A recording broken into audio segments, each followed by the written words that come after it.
Bonjour mes petits chats, j'espère que vous allez bien. Aujourd'hui, je vous propose un sautoir, polymère et papier de soie.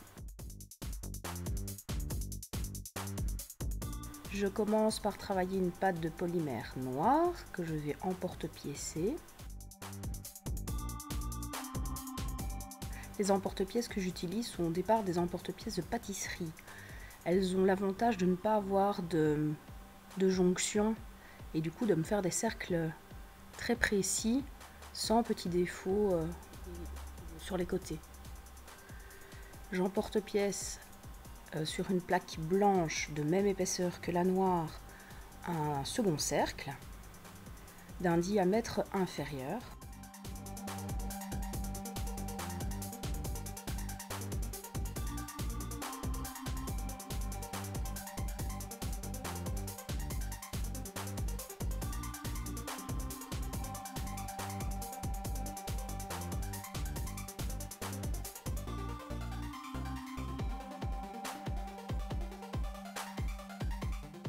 Avec l'emporte-pièce que j'ai utilisé pour la pièce blanche, je viens découper une section de mon cercle noir et avec un troisième emporte-pièce un peu plus petit, j'emporte-pièce également un morceau de ma pièce blanche. Mais je n'y touche pas maintenant, je laisse tout ça en place. Je vais maintenant mettre de l'alcool à 70% sur mes pièces. Et sur le noir, je viens appliquer du papier de soie blanc. Donc on voit tout de suite l'effet de transparence qui se fait grâce à l'alcool. Et sur le blanc, j'ai choisi de mettre du papier de soie rouge.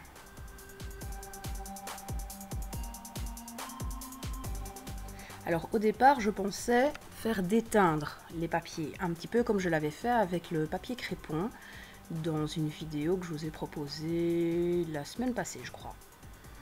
Et effectivement, sur mes mains, ça déteint bien. Mais au sortir du four, après 30 minutes, aux surprises, le papier de soie, en fait, se déchire. Il a collé à la polymère. Il n'y a absolument rien qui a déteint. Par contre, le papier a collé. Et on se retrouve du coup avec une sorte de pellicule à moitié déchirée qui donne un petit air malgré tout sympa. C'est pas du tout ce que je pensais. Hein, je vous dis, moi j'avais tablé sur une colorisation un peu encre colorée. Et en fait pas du tout, je me retrouve, comme on peut le voir ici, en fait j'ai vraiment des morceaux de papier qui sont collés à ma polymère. Mais j'ai décidé de continuer le projet jusqu'au bout, parce que bon, tant qu'à faire. Alors avant d'attaquer les semelles et le système de jonction des deux pièces, je vais d'abord bien poncer les bords. Une lime à ongles est largement suffisante pour ce travail. Et ensuite je cherche une composition qui pourrait me plaire. Donc autant je savais que j'avais envie de travailler avec des cercles tronqués, autant j'avais pas forcément une idée hyper précise de base de la composition.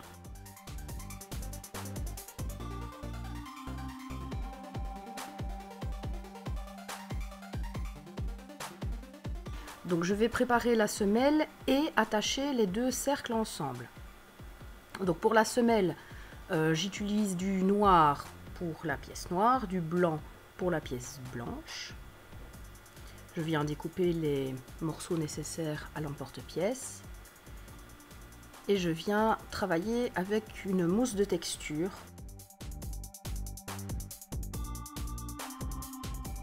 On appuie bien pour bien faire adhérer les deux pâtes.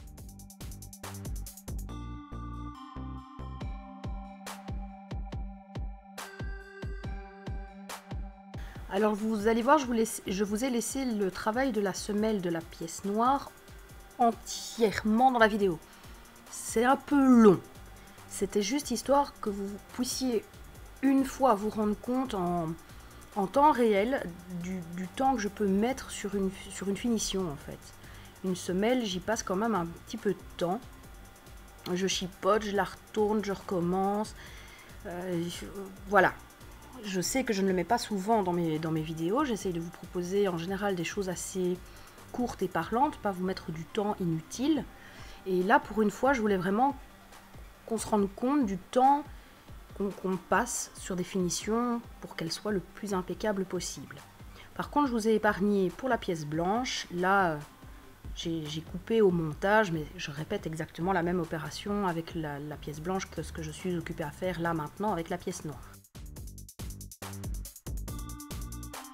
Donc quand je coupe la pâte qui déborde, je garde ma mousse de texture bien à l'arrière pour éviter d'avoir des traces de doigts. On utilise un scalpel pour que le travail soit le plus précis possible.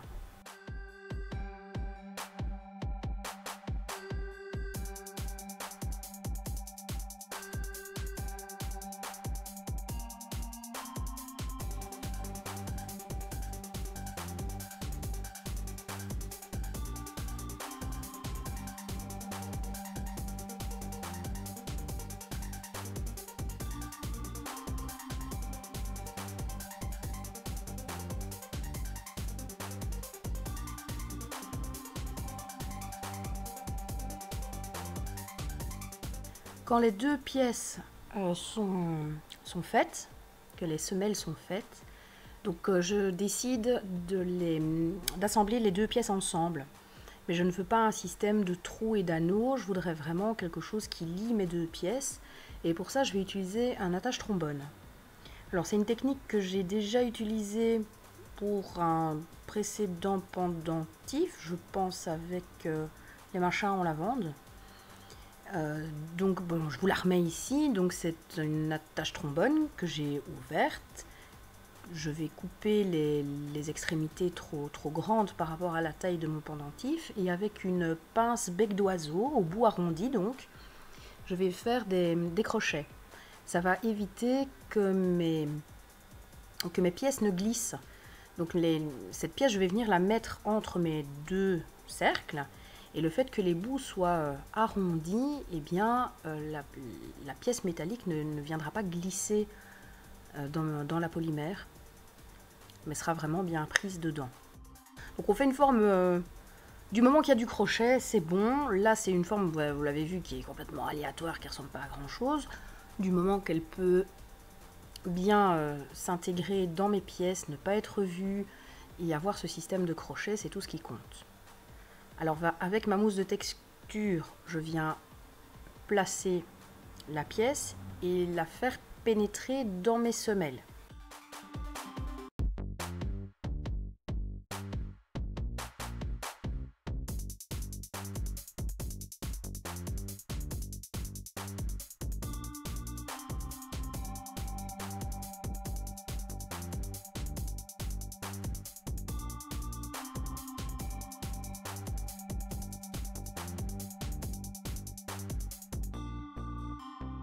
Et par-dessus, je rajoute une petite pièce de polymère texturée aussi, que je viens faire fondre à l'ensemble de la semelle de base.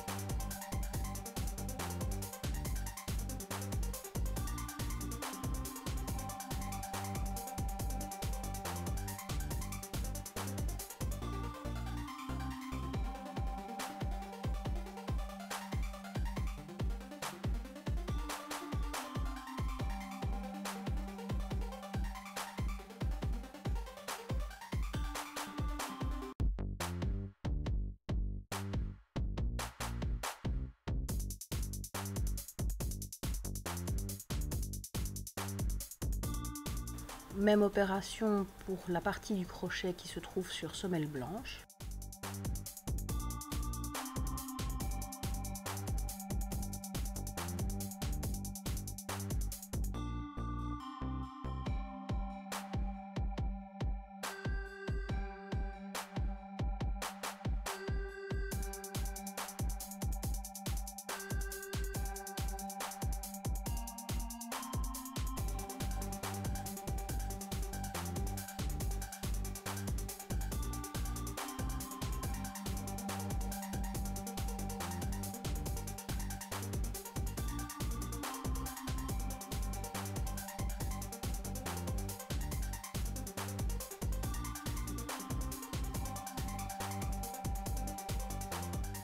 Et voilà le résultat obtenu. La pièce métallique n'est absolument plus visible.